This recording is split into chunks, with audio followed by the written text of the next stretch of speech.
กองประชุมดังกล่าวได้จัดขึ้นในวันที่ 19 มังกร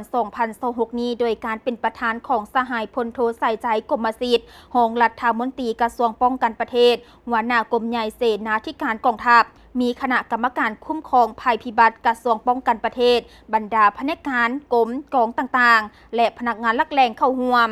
สหายพันเอกวิรพงษ์ไสยนิกรห้องหัวหน้าห้องการกรมใหญ่เสนาธิการกองทัพหัวหน้ากองเลขาคณะกรรมการคุ้มครองภัยพิบัติกระทรวงป้องกันประเทศได้ผ่านบทสรุปในระยะ1 ปีผ่านมาว่า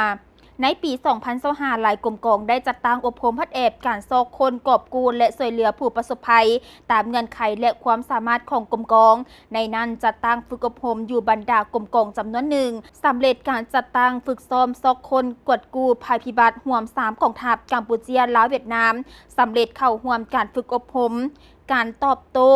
และการประสานงานระหว่างกองทัพกับพลเรือนด้านการช่วยเหลือมนุษยธรรมและบรรเทาทุกข์ภัยพิบัติ1 ครั้งอยู่ประเทศสิงคโปร์ส่วนอยู่ศูนย์กลางคณะกรรมการคุ้มครองภัยพิบัติได้เตรียมพร้อมด้านกำลังและพาหนะอุปกรณ์อยู่บรรดากรมกองเหล่าหบในนครหลวงคณะกรรมการคุ้มครองภัยพิบัติกระทรวงป้องกันประเทศได้ชี้นำคณะกรรมการคุ้มครองภัยพิบัติแต่ละขั้นเตรียมพร้อมทางด้านกำลังด้านเวียกงานพลาธิการเทคนิคสามารถรับประกันให้บรรดากรมกองเฮ็ดสำเร็จหน้าที่ในแต่ละฤดูกาลได้เป็นอย่างดีทางยังได้จัดตั้งประจำการติดตามสภาพการเปลี่ยนแปลงดินฟ้าอากาศประจำวันอย่างเป็นปกติโดยนำใช้ศูนย์บัญชาการของแต่ละกรมกองและศูนย์บัญชาการของกระทรวงป้องกันประเทศเป็นผู้ปฏิบัติบรรดากรมกองอยู่แต่ละท้องถิ่นก็ได้ช่วยเหลือประชาชนเฮ็ดให้เวียกงานป้องกันและแก้ไขผลกระทบจากภัยธรรมชาติอัคคีภัยและอุบัติเหตุต่างๆที่เกิดขึ้นในขอบเขตความรับผิดชอบของกรมกองได้เป็นอย่างดี